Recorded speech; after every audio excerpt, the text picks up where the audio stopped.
and I will bring them out from the people and gather them from the countries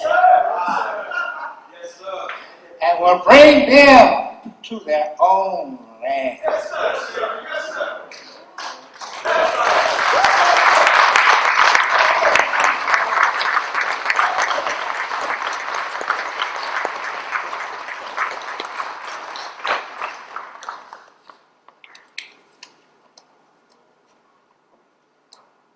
At this point in our program, I wanted to share with you some excerpts that come from CNN Travel. Those of you who are Shabazz will know the significance of what is happening. The title is, Can Saudi Arabia Rebrand Itself as a Tourism Hotspot? This is by Danae Mercer. It's got year-round sunshine. It's got incredible beaches. It's got ancient historical sites. It's got theme parks. It's got luxury hotels. Who are you talking about? That's coming. It's got adventure. It's got relaxation. So why isn't this destination of a hot spot for tourists? Because it's Saudi Arabia. And until now, unless they were making a religious pilgrimage to Mecca or were in town for business, tourists weren't exactly lining up to visit. The country's international reputation as a human rights black spot, its conservative laws that restrict the freedoms of women, and the regional tensions that have recently resulted in attacks on its oil industry are not exactly travel brochures selling points. But Saudi Arabia wants all that to change. The Arabic Kingdom is throwing its doors wide to international tourism in an attempt to rebrand itself as a travel destination to rival Gulf neighbors like Dubai, Oman, and Abu Dhabi. As of September 27th, travelers from 49 different countries will be able to enter Saudi through an e-visa or a visa on arrival. You hear that? Behind the move is a long-term plan to steer the country's economy away from its reliance on the petrodollars that have flowed since the 1930s. If tourism matches Saudi dreams, millions will come, bringing new jobs, new wealth, and potentially a whole new way of life. To help pave the way, the country's leader, Crown Prince Mohammed bin Salman, has been enacting a series of cultural reforms, restricting the powers of its religious police, allowing mixed gender pop concerts, and issuing driver's license to women. Also throwing a huge sum of money at giga developments like the Red Sea Project, a plan to transform a huge area of Saudi's western coast into an uber-luxurious desert, island, and mountain resort with its own airport. The kingdom is investing heavily in tourism infrastructure, says John Pagano, CEO of the Red Sea Development Company, which is overseeing the development.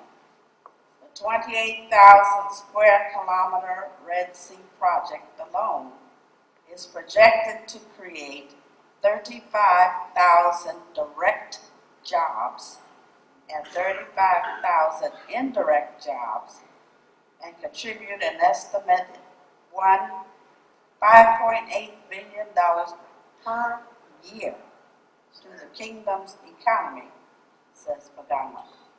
Two other mega developments are also in the works to draw leisure travelers.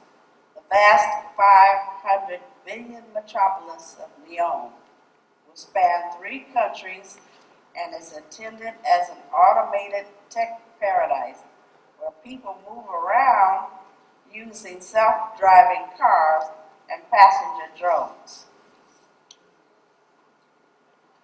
Qadiyah, under construction near Riyadh, is billed as the world's biggest entertainment city.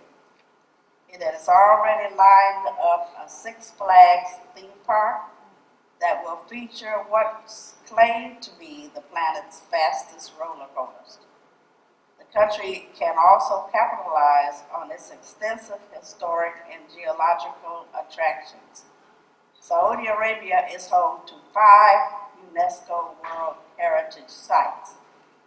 The 10,000-year-old rock art in Hale, Al-Aqsa, the largest oasis in the world, El-Hijr, archaeological site, the citadel of At-Turayf district, and Jeddah Old Town.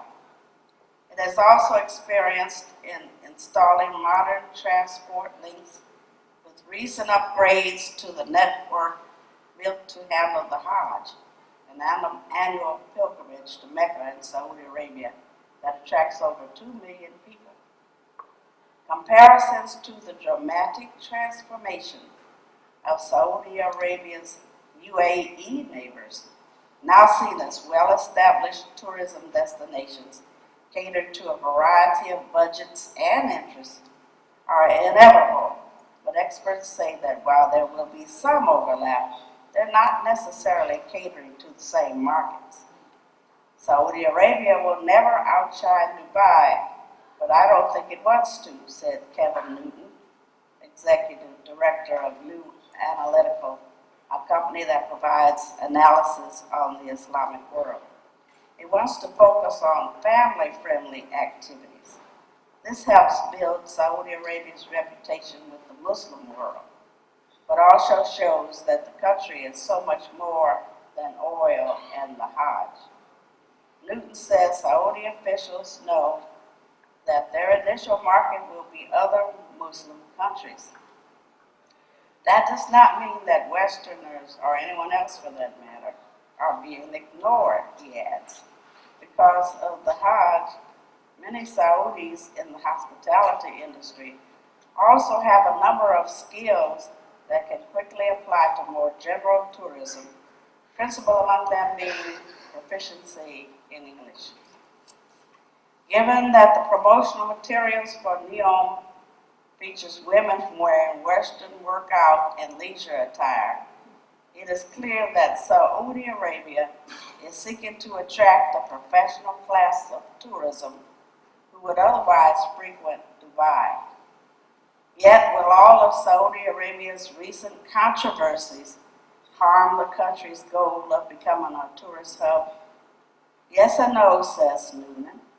On the one hand, he adds a controversial reputation is never good for tourism. On the other hand, Saudi Arabia is aware that the world has a short memory. Right now, Saudi Arabia's decision to list Aramco publicly is gaining much more traction than any lingering stories about the Gaddafi assassination. Several major changes stand in the way, Newton continues. This includes Saudi Arabia's ban on alcohol, which other Gulf Cooperation Council states allow. Also, while considerable progress has been made in the past 2 years, women's rights are still not on par with international standards, he adds. Tourism will be driven by more adventurous types, continues Newton. Luckily, they have the potential to be more likely, to spend more likely, and Saudi Arabia still has a lot to offer them beyond another stamp in their passport. Laura Alho, a Finnish expat and travel influencer based in Saudi Arabia, is one of these adventurous travelers. Alho moved to Saudi Arabia in 2008 despite everyone telling her not to devote, she says. The image of KSA was not very positive back then, but I decided to go, found out for myself what it's really like, instead of listening to the opinions of people who have never even been there, she adds. Saudi Arabia is one of the last unexplored regions on earth, full of history, unique culture, and diverse landscapes. The very fact it felt mysterious and unexplored appealed to me as well. From the very first day I arrived in Saudi, I began exploring and haven't stopped to this day. Alho shares her Saudi-focused travels on social medias to nearly 63,000 followers and says that curiosity around KSA has been growing. I get contacted almost daily by people interested in traveling to Saudi Arabia. Mark Noose, a Paris-based travel photographer and social media influencer, has traveled to Saudi Arabia twice on sponsored press trips. I was a bit full of stereotypes regarding the country, so I had only good surprises, said Noose, who shared his travels to 100,000 followers. Noose visited the historic desert of Ula and the mountains of Al-Sudah. The kindness of the people living there was most beautiful. I traveled a lot, but this country is on my top 2 for the kindness of its inhabitants, he says. Saudi Arabia is preparing to open tourism to visitors, adds Noose. This is pretty obvious, and honestly, they will do well, as this country is rich in culture and history. Now, I thought you might want to hear that, especially since we are of the tribe of Shabbat. Yes. And it is the tribe that is important in that part of the world, the Middle East. You go over there, they want to know what tribe are you from. So if you travel over there as a tourist to check out the country, remember you are from the tribe of Shabbat. And even if they tell you they haven't heard of it or they don't know of it, you might have to teach them. Yes, we were lost, but now we have been found, and we are the tribe of Shabbat.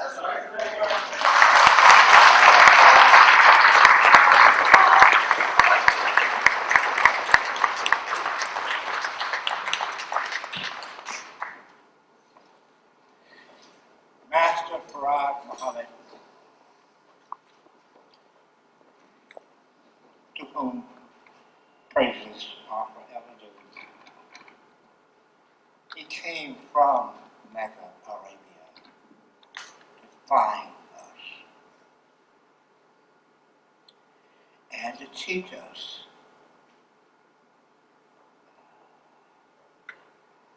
I think he has done a pretty good job.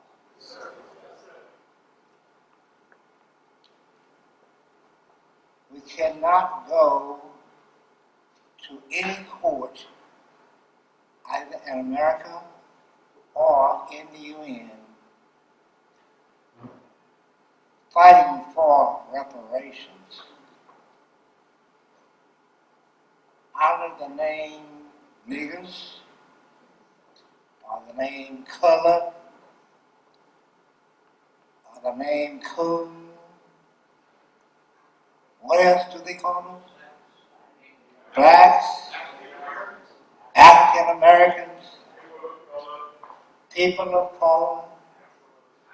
If you're going to court,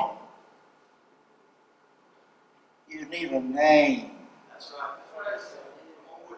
You have to enter a courtroom inside of a name.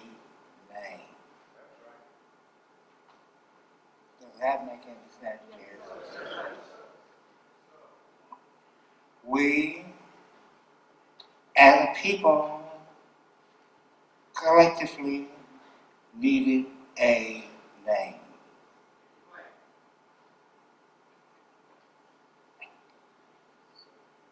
people in the UN could not find a name for us. We did not exist.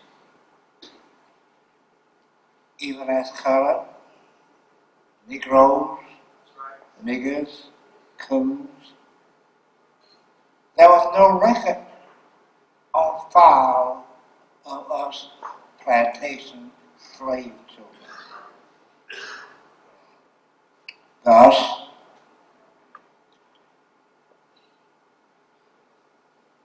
upon the first intervention means a lecture which I gave to the UN. I think that we have been going to the UN for about 5 years before I had opportunity to give a talk. My wife, Harriet Muhammad, Misshaki, the Queen, she was the first of us to go out there. I think she first entered the UN in around 91 or 92. At first we were under Islam banner, but we saw that Islam was only trying to ring the bell for his organization, Islam. We had specific reasons for being there, and they were not being met by Islam. Thus, a white lady named Ida Hakim became a follower of the Honorable Elijah Muhammad, latched on to me, and opened the doorway for us to have an NGO. I don't want to get into explaining what an NGO is at this time, but we need an NGO to be represented, to talk in the UN. We had our first chance to speak in the UN in, I think, 1997. Oral statement was in, I think, 1997. Our first written statement was probably about 1992 or 1993. On the first oral statement, the heads of the UN Council on Human Rights had to come together and find out where we fit, because there was no record of plantation slave children recorded in the UN. Thus, a mandate was issued by the Commission on Human Rights to the Subcommission on Human Rights that they should give a study to plantation slave children. Thus, we began forming.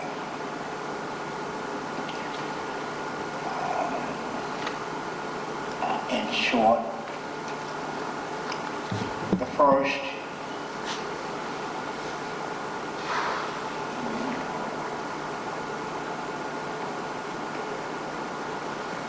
conglomeration of us slave children, Brazil was the largest country. I don't want to get into all of that now. We can get involved in that. But we, in 2002,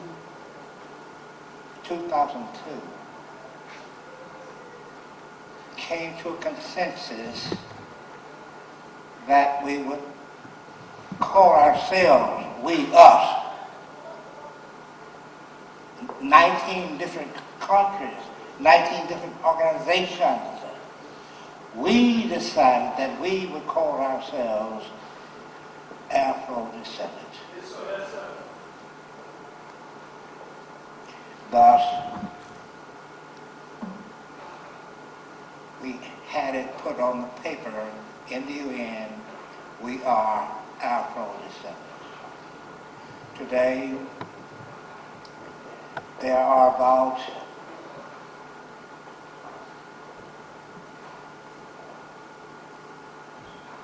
near 40 different grassroots organizations in America, the U.S., who consider themselves, calling themselves afro-descendants. So we are moving, we're on the move. We made contact with Minister Louis Farrakhan about 2 or 3 years ago. Yes, sir. Am I correct? Yes, 2017. 2.5 years.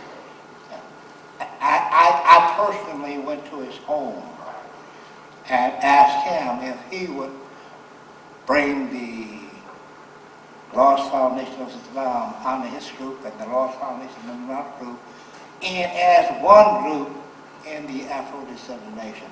He opted out.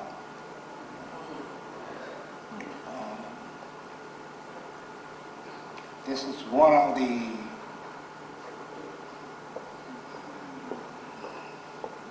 ten or 15 meetings that I've had with him.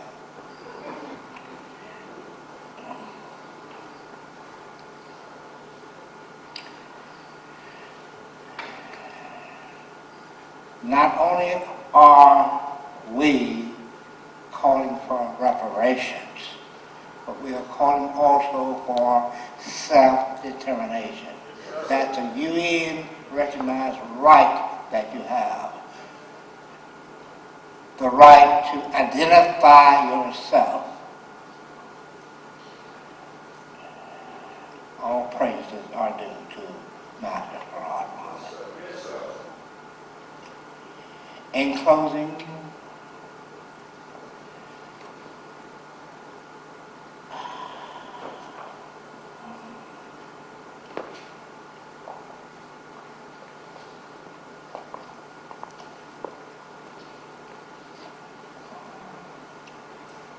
here are words from Moses in the person of the Honorable Elijah Muhammad. Quote, "You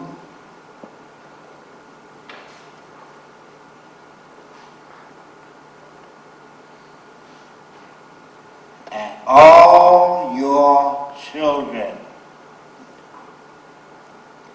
can be named at once."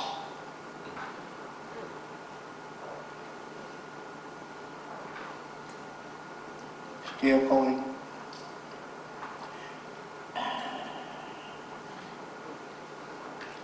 I can name you, and he's not going to take the name that I give you away. And I don't want him to come and to find me taking over his job. End of quote. This can be found September 4th, Theology of Times, 1972. Thus, Afro-descendants, not Nation of Islam, Afro-descendants, will you accept yourselves? Sir.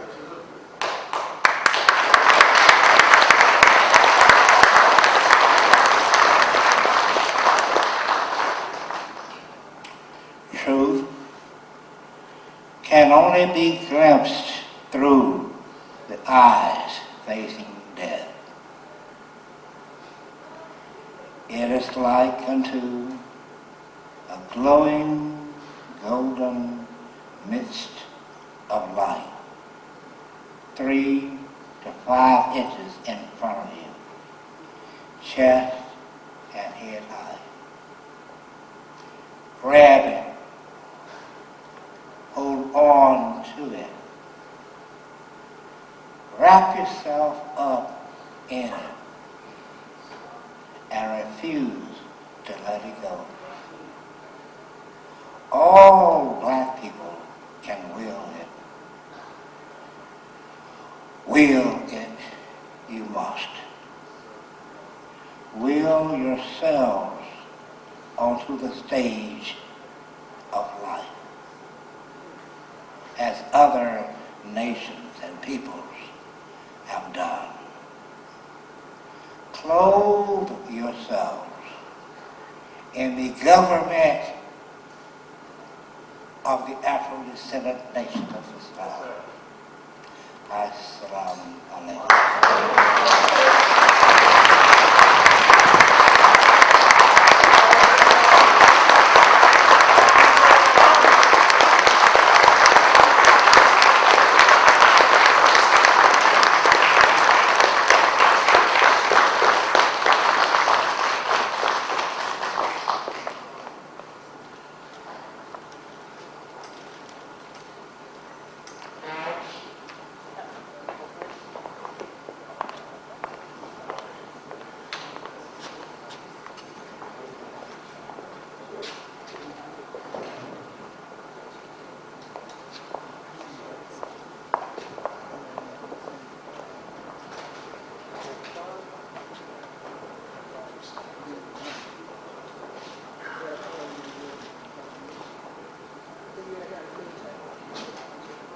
Everybody to be seated. Please let the Honorable Silis Muhammad lead the building first before you leave.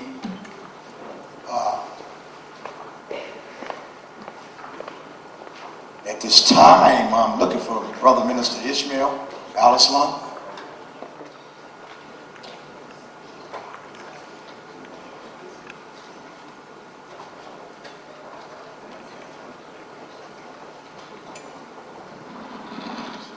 Is the CD ready?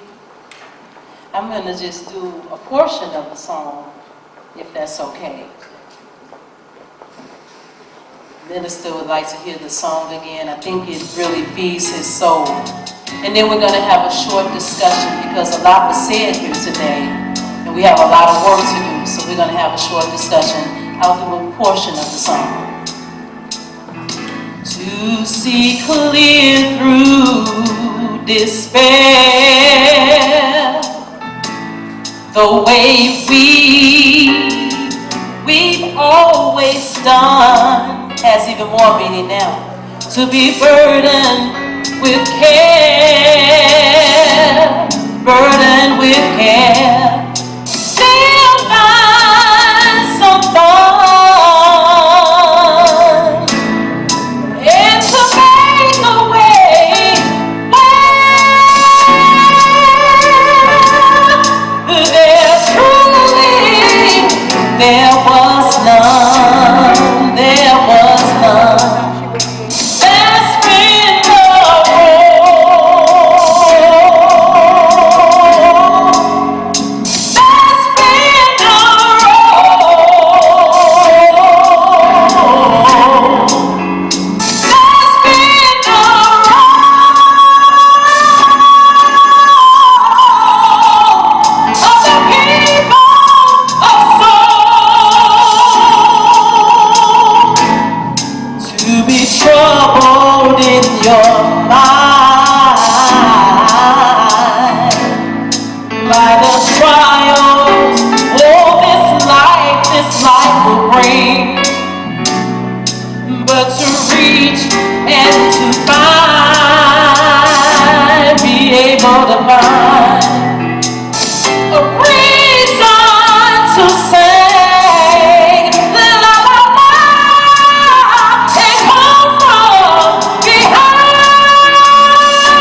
know He has brought us.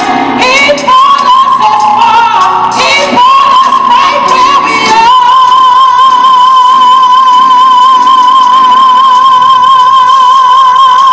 Hey, through the darkness we go. Yes, we do. And we have the faith. We have the faith in the dark. And we barely manage to go. So time is gone. And we summon up hope. And we keep keeping on. I'm gonna ask you one more time. Have I got a witness here? Is there a witness here? There's been the road. It's been hard on the show. There's been the road.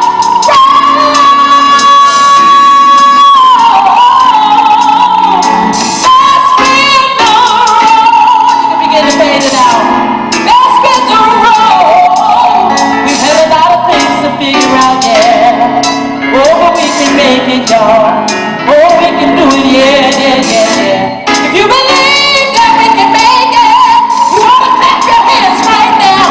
You ought to stomp your feet. You ought to make some noise. If you believe that we can be one people, yeah. Do you believe it today? Do you believe that, yeah, we're the people, afro-descendant people?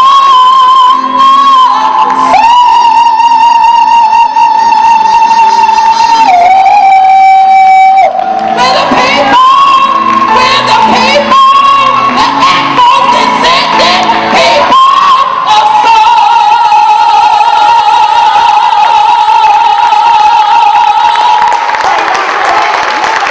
That's what I'm talking about. It's not about Victoria. That's what I'm talking about. One people. One people. I am in theater. That's my background, and we ad-lib, we improvise. This is not rehearsed, and it's certainly not planned by me. That's right.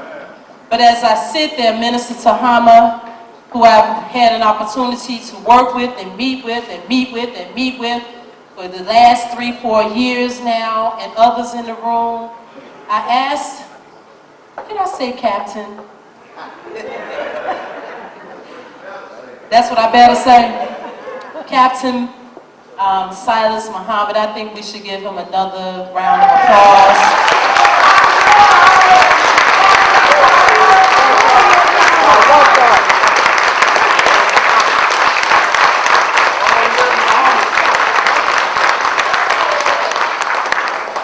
I think I'm beginning to figure out my little bitty role in at least some of this work.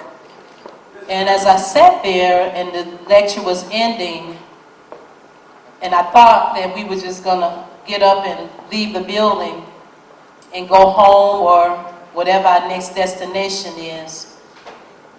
But my spirit can't rest without us having a conversation. So I asked, and Captain Silis graciously said, absolutely, we can. So the thing of it is that I know here in Chicago, and I'm gonna let you know, I don't try to pretend to know things that I don't know. Because what I don't know, I just simply don't know. So I'm not going to try to pretend that there's things I know that I'm aware of. If I'm not aware of it, that's what you're for. You're here to help me understand better. You're here to help me learn. And what the things you don't know that I might know, then I'm going to help you learn. So we all go and grow together, because last time I checked, the struggle was affecting all the ills and the plight and the hardship and the harm and the deplorable situation is affecting all of us, not just a Christian, not just a Muslim, not just a Hebrew Israelite. I mean, it's really coming at us, you all. And so we have to stay together. We have to stay together. And so I think it's important if we can just have some comments, even some questions. We brought young people in the room today that may or may not understand, may want to know more about the Afro-descendant nation. What is it that we need to be thinking about? What is it that we need to do? And we have got to stay connected. And that doesn't mean that we're going to agree on everything. But I think the task is to, first of all, understand there's one supreme spirit, called by many names. Many people in the room may express in different ways, but that spirit is speaking. That's one thing that is for sure. The spirit is speaking, and the time is now. So I'm going to make my quick comment, and then I'm going to ask for other comments and or questions, if that's permissible. Now, I was blessed as a young girl to come under the tutelage and teaching of a man named Pastor Robert L. Lowe Sr. on the southeast side of Chicago at a church called Tabor Lutheran Church. Tabor Lutheran.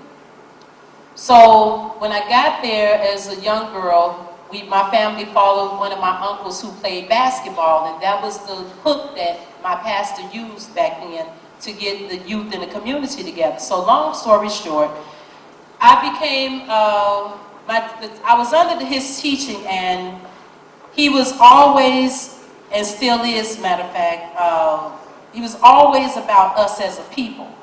Now, we're in a, really what you could say is a German kind of church, the Lutheran church. You know, that's basically of the Caucasian persuasion. And they had this little thing that when Pastor Lowe would get up and preach, some of the German and Swedish ladies and some of the older members from that culture were still there at the time. And they had this little bell when he get in the boxing, because they wanted him to stand in a little box, you know, they call it a little pulpit. So he had to stay in the pulpit, and when they were ready for him to sit down, they would get a little bell out. I'm talking like for real, literally. There was a little bitty bell, they would pull it out and ring it. Ding, ding, ding, ding, like your time is up. Well, the day came that they rang the bell, and he kept talking. Ring the bell again, and he kept talking. Then the next day came that he stepped out the box. They're like, get back in that box. He stepped out the box again. So what I'm getting at is that I'm very fortunate to have been taught at a young age that we are the people of soul. We are the people of the earth. We are the people of the earth. And so what I'm getting at is that we cannot allow anything, and you can get me later, but I'm going to say what I feel like I need to say because I was given the microphone. And I'll be doggone if I am going, yes, I heard a hard message for a Christian. I heard a hard message. This man is so generous that when I sang the song the first time and turned around to go sit down, he said, I don't want to offend you. And I shook my head like, you're not going to offend me. And he said it again. He said, I don't want to offend you. I said, you're not. I said, you have to say what the Spirit tells you to say. You have to speak. So I'll be doggone if I will let anything run me away and say, oh, that message for them. Oh, no, it's not. Because if we're talking about the freedom of our people, and if we're talking about not having to have another funeral, and another baby planning her birthday party at the computer, and a bullet come through the window, if we're talking about our children living and not dying, if we're talking about being a thriving people, if we're talking about our own economics, our own way of life, and health and strength and all of those things, then you're talking to me too. And whatever, I don't know who's left in the room in terms of religions, but that is one of the number one tricks of the enemy that he uses to pull us apart.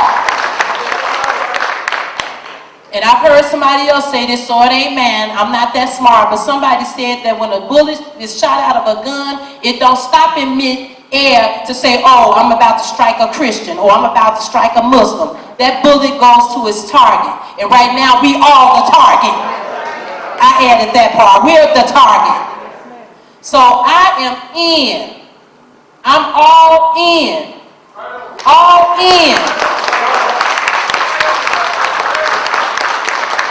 For any movement that is going to bring our people together. I'll say this and I'm done. On September 28th, about 2 weeks ago, we had a meeting. Minister Tahama was there. Some of the brothers and sisters was there. A couple of them, I think they may have been, they're gone, a couple of them. But the point is that we talked to Dr. Ansari. They have done some decolonizing work in Detroit. They've got 100,000 votes in the city, and they're taking over their city council. They have also, and I'm pretty sure under the umbrella, not the umbrella, but on your shoulders, they have now gone to the UN, and they have also gotten certain designations, but it's not separate work. They're building off the work that's already being done. So the work is going on, and liberation is at hand. So as a Christian woman, I am standing here saying that we have to and we must. We must, this is our own task. Forget about anybody else. It is our task, our challenge, our opportunity, and our responsibility to come together. It is our responsibility.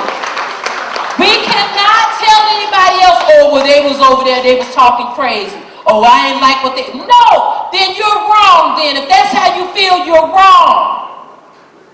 Because we have been in captivity for far too long. And we're the only race of people that last time I checked that went into captivity and did not go back to the homeland. Do your research, do your history. We are the only people that was taken from our land and did not return back. So I don't want to hear what nobody else have to say about us, because we are us. We in this room are us, and we all connected to other people. So we have got to get the message out that, yeah, we got a lot to figure out. How in the world are we going to do this? We don't know. But God knows, Allah knows, the High Supreme One knows, and what we have to do is be obedient. So I'm standing here as a Christian. But if that name and that title, matter of fact, Yeshua himself never even wanted to be called a Christian. There was no Christians when the Christ, as we know him, walked the earth. So all these different things that we've been taught, I don't subscribe to think that I've been taught the entire truth. Maybe some things I don't know, I have not learned the right way, but it doesn't stop me from being just as much appropriate for freedom than anybody else. We all deserve to be free. So I ask you for comments, questions. This is the time now. We have to leave out of this space on one accord. We have to leave out supporting the work of Captain Silis and Queen Mother. We have to support their work, and anyone else that is doing the work, the real work around freedom of our people. And lesson until then, you don't know a lot about me, but what you know is what you hear me say. But my actions will speak for me. So let your actions speak for you. Comments or questions, please. Yes, sir. And what I would say before you ask, and I don't think I need to say it, but I will anyway. This will be a short but respectful conversation. Respect is at the top of our challenge today, that we have to respect one another and we have to listen to one another. Yes, sir. This is the question. On an afro-descendant paper, I was the last gap paper. So it says about our ability to know how to information we have. But it does not say, money when you see it, it don't tell you they can pay up to. I just got so much put afro-descendant on, I need to know exactly who to make pay up to. We have a lot of people who just old, but we don't brother is saying that he needs to know, thank you, he needs to know who to write his money order to for the Afro-descendant nation. He's got his money order ready, if I'm not mistaken. So what should happen here is, because my role today is to make sure the conversation happens, but we probably need someone that's on the inside of the work so that specific questions like that can be answered, because he wants to know how to get his money order processed so that he can become. Yes, sir. Assalamu alaikum. Brother, we want to have a representative in the back who will inform you exactly who you need to send it to and who you need to write it out. Thank you for your question. Assalamu alaikum. Yes, sister. Thanks.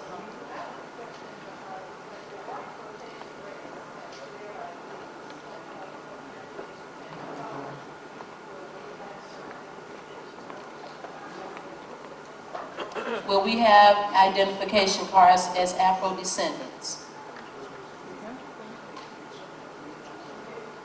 Will we have cards to identify ourselves?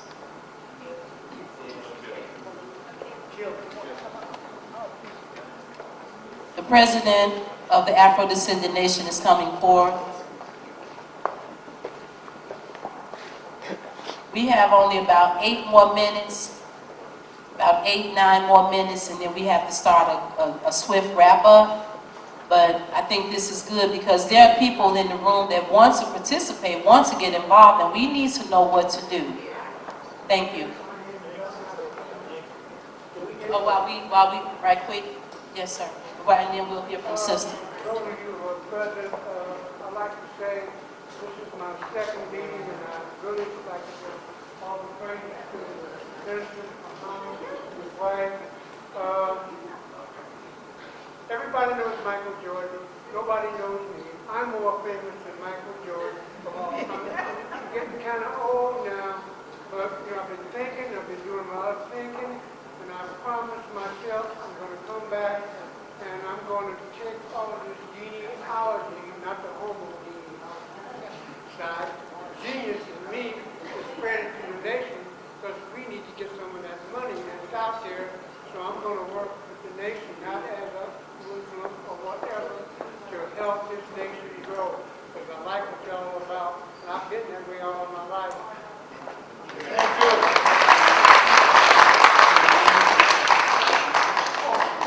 My name is Can we give the sister a round of applause? Thank you. Thank you. Well, she did a real good job. Thank you. Dr. Alphys Cromartie. I am the Chief of Technical Operations for Star Wars.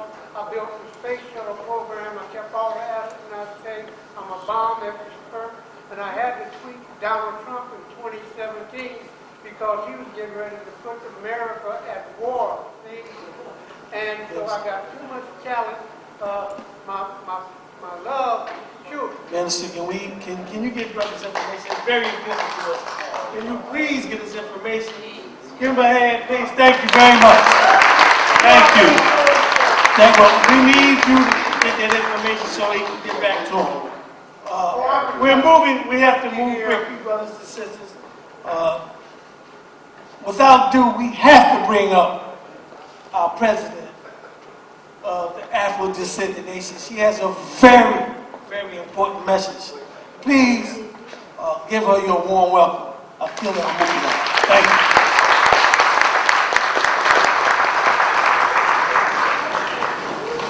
Assalamu alaikum, everyone. Happy Mother's Day. Thank you all. So there were a few questions. I'll answer those couple of, I think it was a couple of questions, right? One was, where do you write the check, or who do you write the check to? So you can write that check to the Afro-Descendant Improvement Fund.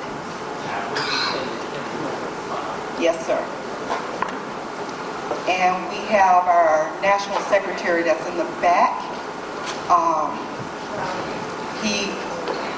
can take that check if you were writing one today. If you look back, he's standing up right back there. Okay, Afro-Descendant Improvement Fund. And thank you so much. We appreciate your support. There was another question about an ID card. The Citizenship Committee is working on cards, national ID cards, for those Afro-descendants that sign up in the Afro-Descendant Nation. And we will get that information out and communicate that to you as soon as it's available. Are there any other questions? Yes, ma'am. They have and you mentioned in the process of law, obviously, also said the person asked about if you want to be part of the nation or part of the African. And these 19, there was someone said about the difference between Afro-descendants and African descendants, because one would be a type of reparation, one would be clarity on that. Okay, that was our Savior, the Honorable Silis Muhammad. He mentioned that Afro-descendants are the ones that are the plantation slaves. So we suffered descendants, okay? Descendants of plantation slavery. Thank you. This is my Vice President.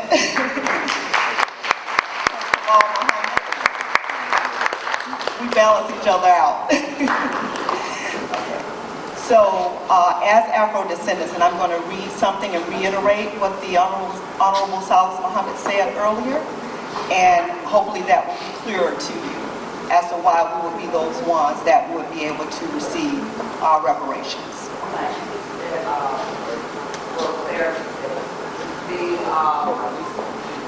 The 19 countries, the 19 countries that came together, were they, like you said, Honduras, Jamaica, USA, they came together because there was no category for the children of plantation slaves. And the problem studied and there was some agreement and say some 40 records, organizations in the USA. Yes, ma'am. Also come before. Are using the term Afro-descendant. Right, they had some 40 records organizations in America. Correct. In addition to the 19 countries that were originally in on coming up with this name. Correct. Now, the United Nations, I believe it got founded December 1946, so it hasn't been out there for very long, but they are making the decision to base with our agreement that this is what we should be called. But my question is, when it comes to reparations, there won't be a Jamaica, all America is not going to pick up the tab for all these different countries. Because when you take it from a country, it is different from coming from a country. Okay. So let me just make one correction. The United Nations did not give us that name. For Afro-descendants, yes. Right. So yes, the 19 countries. Exactly. I just wanted to clarify because you. Right. Yes. I thought that's what you said. Correct. But you said that the United Nations agreed to that, but there was still this close tie that descendants of slaves is different from the others, the ones Correct. entitled to reparations and the ones not.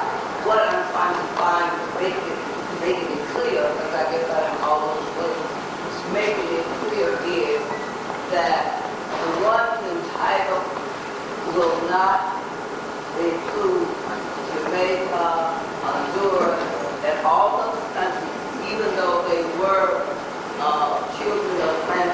own, in their own country, and in their own right. Would we just be not in that group, but in our American group, that's from a continent and not coming from these countries? So, as stated earlier, there are some 250 million of us. All 250 million are not in the United States. Okay, so that means that it's global. The term Afro-descendant is our global identity. So there are more of us than just the 40 million that are here in the United States. But when we ask for reparations, would we asking global or would we be asking? We are all underneath that umbrella of Afro-descendant. It's global. Yes, ma'am. Dutch and other countries that participate. So maybe It's like the world is on. The world is on trial. Right. Because yes, it happens all throughout Europe. White folks came and raped Africa and scattered us throughout the whole slavery diaspora. And some people want to get into it that, well, not this group, but we all have the same story. We just speak a different language. Would we say some would be entitled? Argument regarding some national sovereignty, but you embrace the global definition of Yes. so then we don't get lost about what boundary comes from. Exactly. A lot of people love to create boundaries. So I admit you, no, this is a global thing, and what we should attach to is Afro-descendant nations. Correct. Distinguished from those who may have been in this land, but did not come here as slaves. But I don't like to use the name slavery. Right. Because we've never been slaves. We've been prisoners of war from day one. Thank you. Thank you very much. Yes, ma'am.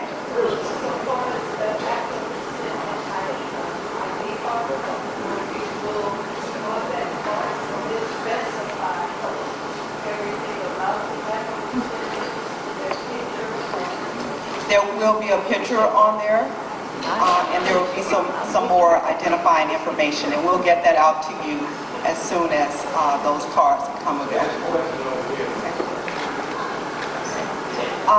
At this time, I'll take one last question, and then we have to wrap up. Yes. Yes, my question is this. I saw with the term African Americans that Caucasians and everyone else, they've been in that area ever since South Africa, 5 years, and in Northern Africa ever since the Ice Age. Shouldn't the name be indigenous African descendants, not just African descendants? I put together an organization, and we're currently on 4 continents, and we use indigenous African descendants, meaning that we're the original African descendants, so there are a bunch of African descendants in that country.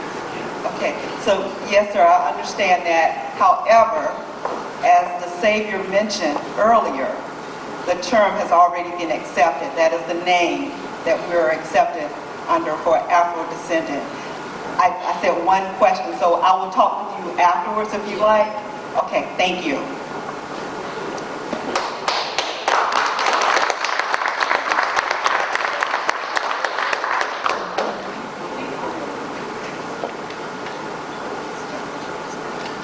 Okay, so I'm going to cut what I had short.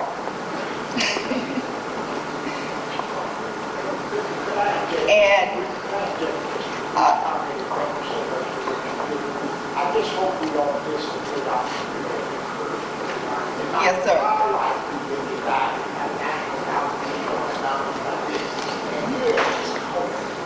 The work of science and others, we now can be recognized on the entire globe.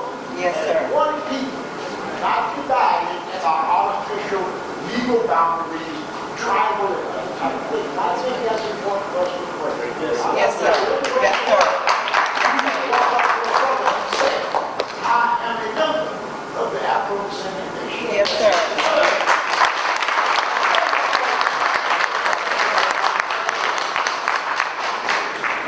So, I just want to say one thing before I do that.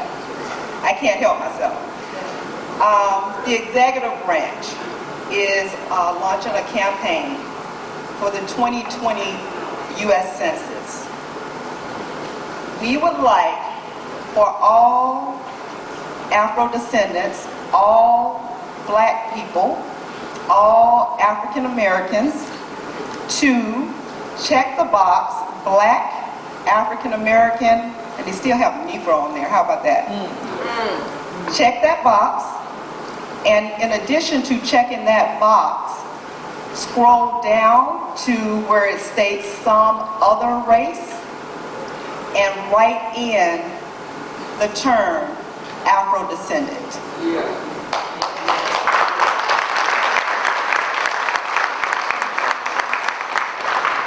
We want to get Afro-descendant on the U.S. Census, the next one that comes out.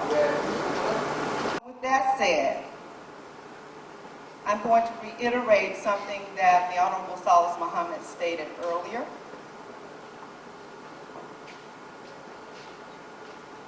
And what I'm about to say now. The identity, Afro-descendant, as a form of reparations and self-determination. Afro-descendants are people who descend from people who, number one, were forcibly dispossessed from their homeland, Africa. Number two, were transported to the Americas and slavery diaspora for the purposes of enslavement. Number three, were subjected to slavery. Number four, were subjected to forced mixed breeding and rape. Number five, who have experienced through force the loss of mother tongue, culture, and religion. Number six, and or who have experienced racial discrimination due to lost ties or partially lost ties from their original identity. And one that we would like to be on here, number seven, who are experiencing ethnogenesis, the birth of a new people. Which box would you check? If you check, I am an Afro-descendant, I would like for you, in the back, there's Wadia. She has the Afro-Descendant Nation membership application for you to sign up today. Please make sure that you sign it on the back page. You print your name and you sign it there. And she will take those copies. We would love to welcome you into our nation, the nation that we have developed. And this is for our true freedom, justice, and equality. You do want that, right? I think we've wanted it for a very, very long time.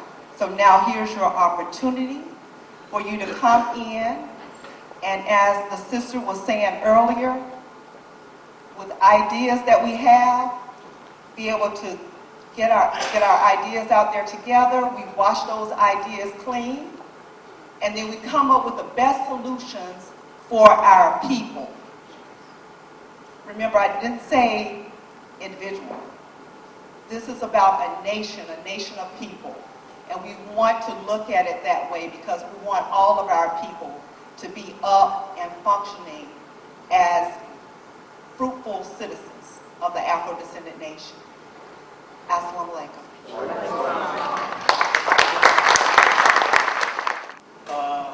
Let's give the president of the Afro-Descendant Nation another hand. It's a tedious job getting our people aware of the plight of what we have to cure. So we give it a hand. Thank you so much, President. We need to close this up, wrap this up. I will say, come out to the temple, the nearest temple, to get your questions answered. And if that's not good enough, help them formulate a forum here in this city and other various cities where you come from to have these questions answered so that you can be sure this is what you want to put your hard effort in. We'd like to thank the city, Chicago, the Chicago Moms, the West Side, and the Moms here for their hard work to put this together for you. Give them a round of applause.